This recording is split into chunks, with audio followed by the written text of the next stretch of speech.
The diner owner froze, because the cashiers didn't know the man ordering a sandwich was actually their boss, in disguise.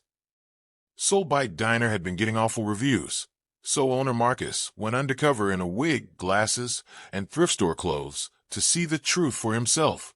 The moment he walked in, he felt it. The warmth was gone.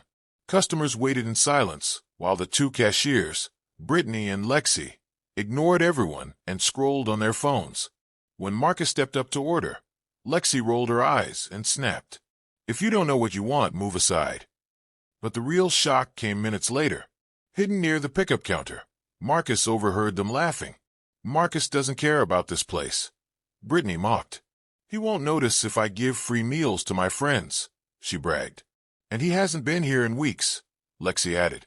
They had no idea the man standing 10 feet away was Marcus. That's when a little boy walked in excited for pancakes, and Lexi lied. "Kitchen's backed up. We're not doing pancakes."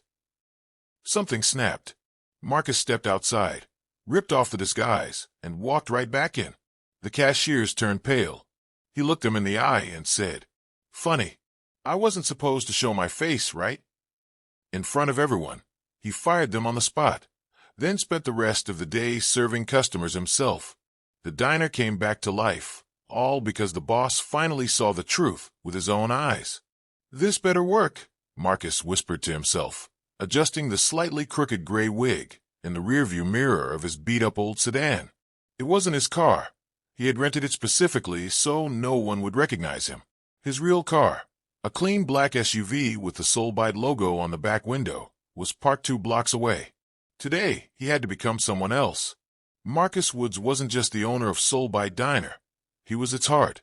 He opened it 12 years ago with nothing but a second-hand stove, his grandmother's recipes, and a promise to bring soul food comfort to anyone who walked through the door. For years, the diner thrived. Customers praised not just the food but the warm, family-like atmosphere. People celebrated birthdays there, held reunions, even proposed marriage over plates of chicken and waffles. But something had changed. The same people who once left glowing reviews now complained about slow service, cold greetings, and carelessness. The words rude, unwelcoming, and unprofessional kept popping up. Marcus had brushed it off at first. Every business had off days, right? But then the complaints didn't stop. They grew. He started noticing things, too. Tips were lower. Regulars weren't coming as often. Even the food seemed to taste different when Marcus tried it secretly. Something was wrong, deeply wrong, and it was happening right under his nose. His consultant had said it clearly. "Marcus, your staff behaves differently when you're around.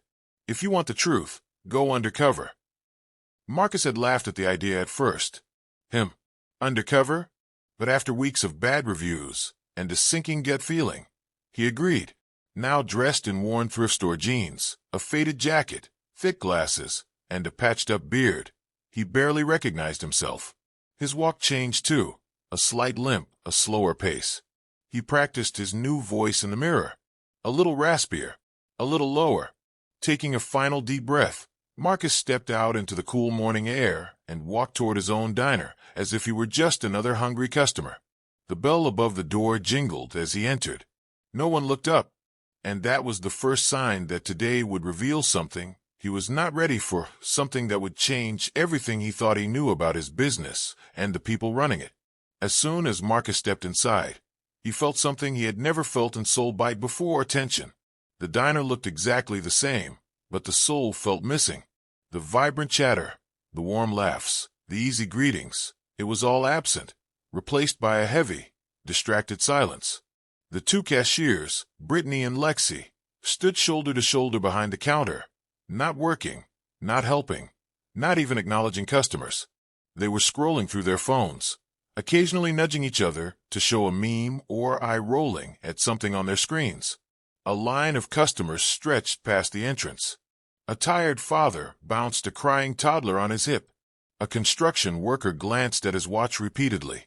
2 elderly women stood patiently, hands clasped, waiting for even a nod of acknowledgement. Nothing. Marcus had to force himself to stay in character. This wasn't the staff he hired. These were not the attitudes he trained. He remembered interviewing Brittany, a young woman with bright eyes and big dreams of becoming a restaurant manager someday. He remembered Lexi proudly, saying she loved working with people. So what happened to them? After several long, uncomfortable minutes, Brittany finally looked up. Without a smile, without warmth, without even real interest, she muttered, "Next." Marcus shuffled forward, pretending to be unsure of himself. "Hi, could I get the—" Lexi didn't even let him finish. "Sir," she snapped loudly, "if you don't know what you want, step aside. We have other customers." Marcus froze. She spoke as if she owned the place. She spoke as if customers were a burden. He cleared his throat, keeping himself calm. "I'd like a turkey sandwich." "Fine," Brittany said, tapping the order into the register like it physically pained her. As Marcus stepped aside, he observed the next few interactions closely. A teenage girl approached politely. Lexi sighed dramatically, as if taking her order was exhausting. The elderly woman behind her leaned in close to read the menu, and Brittany muttered loudly enough for the line to hear, "Oh my God, hurry up." Marcus felt a burning sensation in his chest. He built Soul Bite to lift people up, not tear them down. But he stayed silent, because something told him this was only the beginning. Marcus lingered near the pickup counter, pretending to check his receipt. The kitchen staff, busy and overwhelmed, barely noticed him. Behind him, the murmurs of frustrated customers filled the air. But the loudest voices, by far, were Brittany and Lexi. Their conversation started with careless giggles, but it quickly turned into something darker. Brittany flicked her hair and laughed. "I swear, if Marcus cared about this place, he'd fire half the kitchen." Lexi snorted. "Girl, please. Marcus doesn't care about anything except money. What does he even do? He barely shows up." Marcus's hands curled into fists at his sides. It wasn't just disrespect, it was delusion. Lexi continued, louder now, as if performing for an invisible audience. "The customers complain? So what? As long as we clock in, he gets paid. I bet he hasn't set foot in here for weeks. Dude's probably sipping cocktails on a beach pretending he owns a real business." They laughed hysterically. Marcus swallowed hard. He had been in the diner just 2 days ago. He worked late shifts. He cared more than anyone. Then Brittany leaned in, her voice dripping with arrogance.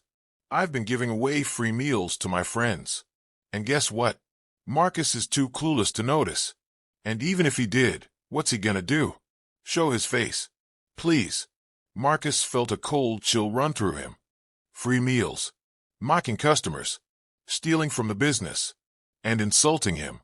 He had come undercover expecting to find rudeness or laziness, not corruption. But the moment that truly broke him came minutes later. A young mother walked in holding the hand of her 5-year-old son. The boy was glowing with excitement. "Can I get pancakes?" "Please." Lexi didn't even look up. "Kitchen's backed up. We're not making pancakes." Marcus's heart dropped. Pancakes were always available. He had designed the menu that way for kids. The mother looked disappointed, and the boy's smile faded instantly. "That's okay," the mother whispered, trying to comfort her son. Marcus felt his jaw tighten until it hurt. This wasn't a diner anymore. This was a place where good people were being mistreated because his employees were abusing their power. He took a long, steady breath. The disguise wasn't coming off yet. Not until he saw every ugly truth. Marcus stepped outside, pacing back and forth on the sidewalk. His heart raced. His mind spun. He had heard enough, more than enough. And yet he needed one final moment of courage to do what came next. He plucked off the gray wig. He removed the glasses. He peeled off the fake beard. The disguise fell apart quickly, but the weight on his chest remained. Soul Bite was his legacy, and right now, it was being destroyed from the inside.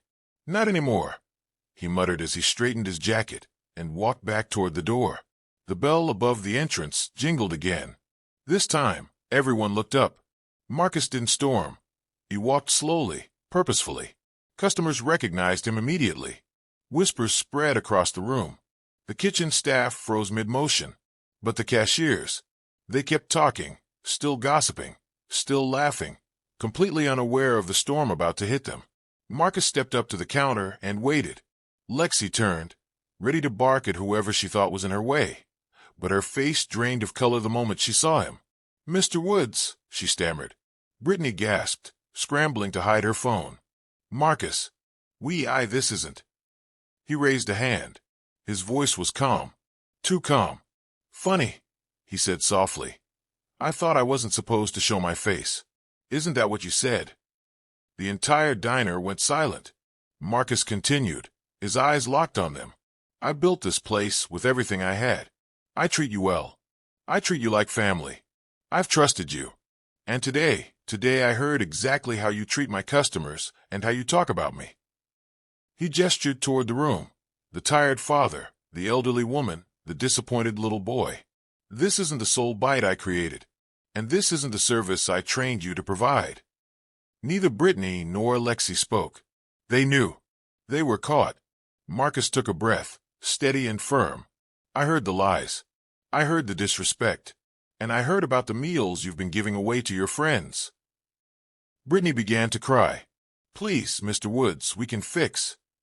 "No," Marcus said, voice unwavering. "You've disrespected customers, stolen from this business, and destroyed the trust placed in you." He looked at them one final time and said the words no boss wants to say, but sometimes must. "You're both dismissed. Effective immediately." The room gasped. Justice had arrived. As the two former cashiers hurried out of the diner, the customers remained silent, watching Marcus with a mixture of shock and admiration. What they didn't expect was what he did next. Marcus stepped behind the counter, rolled up his sleeves, and said loudly, "Who's next in line?" The diner erupted into relieved laughter and applause. For hours, Marcus worked like he did in the early days of Soulbite, taking orders, chatting with customers, serving plates, wiping tables.